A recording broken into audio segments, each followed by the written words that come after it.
Sir ఈ రోజు భారతదేశ వ్యాప్తంగా కార్గిల్ దివాస్ విజయోత్సవం జరుపుకుంటా ఉంది. కార్గిల్ దివాస్ యుద్దం జరిగి నేటికి కరెక్ట్ గా 25 సంవత్సరాలు. మీరు ఒక ఇండియన్ ఆర్మీగా ఎక్స్ ఆర్మీగా 1999లో యుద్దంలో పాల్గొన్నారు. మీ యొక్క అనుభూతులు చెప్పండి. జై హింద్, జై భారత్. ఈరోజు మా జిల్లా మాజీ సైనిక సంక్షేమ కార్యాలయంలో మేమందరం ఇక్కడ రావడం జరిగింది. ఈరోజు 25 సంవత్సరాల మా త్యాగాలకు గుర్తింపుగా ఈరోజు మేమందరం ఇక్కడికి చేరుకొని ఒక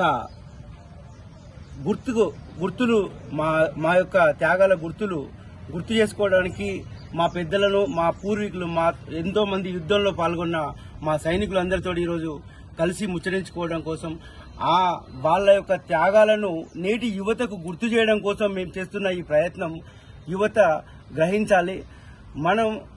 నేను 1999 కార్గిల్ యుద్దం తర్వాత ఏదైతే ప్రభుత్వం చేపట్టిన రిక్రూట్మెంట్ లో నేను రిక్రూట్ కావడం జరిగింది.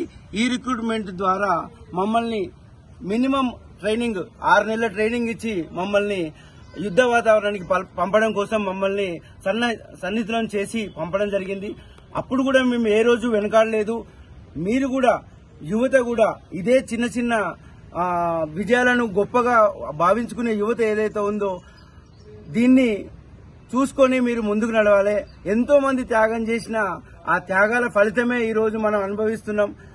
దానికి నిదర్శనాలే ఇక్కడ ఉన్నారు. ఎవరైతే సైనికులు చనిపోయిన వాళ్ళు మాత్రమే సైనికులు కాదండి. సైన్యంలో ప్రాణాలను కాపాడుకొని దేశాన్ని కాపాడుకొని తిరిగి ఇంటికి వచ్చిన వాళ్ళు కూడా సైనికులే అని గుర్తించాలి సమాజం. ప్రభుత్వం కూడా గుర్తించాలి. చాలా మంది నిరుత్సాహపడడానికి కారణం ఒకటే, చనిపోయిన సైనికుడిని మాత్రమే సైనికునిగా గుర్తిస్తున్న ఈ సమాజానికి మేము చెప్పేది ఒకటే, యుద్దం చేసి ఇంటికి వచ్చి విశ్రాంతి తీసుకున్న సైనికుడు కూడా సైనికుడే అని మీరు గుర్తించాలని నేను ఈ టీవీ ద్వారా మీకు కోరుతున్నాను. యువత గ్రహించాలి. ఇవన్నీ విజయాలు ఇంకా మన దేశాన్ని కాపాడుకోవాలంటే ఇలాంటి యుద్ధాలు వచ్చే ఇంకా మనకు ముందు కనబడుతుంది. దానికోసం మనం సన్నిహితులం కావాలి. ఎంతో మంది యువత ఆర్మీకి రావడానికి ఉత్సాహం చూపాలని నేను కోరుకుంటున్నాను. నేటి యువత ఆర్మీలో చేరడానికి ఇష్టపడే యువతకు మీరు ఇచ్చే సందేశం సార్? నేను ఒక్కడే చెప్తున్నా, యువత దాన్ని బాధ్యత అనుకోవట్లేదు, ఒక ఉద్యోగం అనుకుంటున్నారు. అక్కడే మొదటి తప్పు జరుగుతుంది. ఎప్పుడైతే మనకు రైల్వే బోగీలను కాలబెట్టినరో అప్పుడే అర్థమైంది వీళ్ళు ఉద్యోగం కోసం చూస్తున్నారు, దేశం కోసం చూడట్లేదు. ఫస్ట్ దేశం కోసం ఆలోచించండి, తర్వాత మీ పొట్ట కోసం ఆలోచించండి అనేది నా నినాదం. మనం దేశాన్ని కాపాడడానికి మాత్రమే ఆర్మీలో చేరాలని అనుకోవాలి. మన కుటుంబాన్ని కాపాడడానికి కుటుంబం ఆటోమేటిక్ నీకు ప్రభుత్వం కాపాడుతుంది, ప్రజలే నీ కుటుంబాన్ని కాపాడతారు. ఫస్ట్ నువ్వు దేశాన్ని కాపాడు.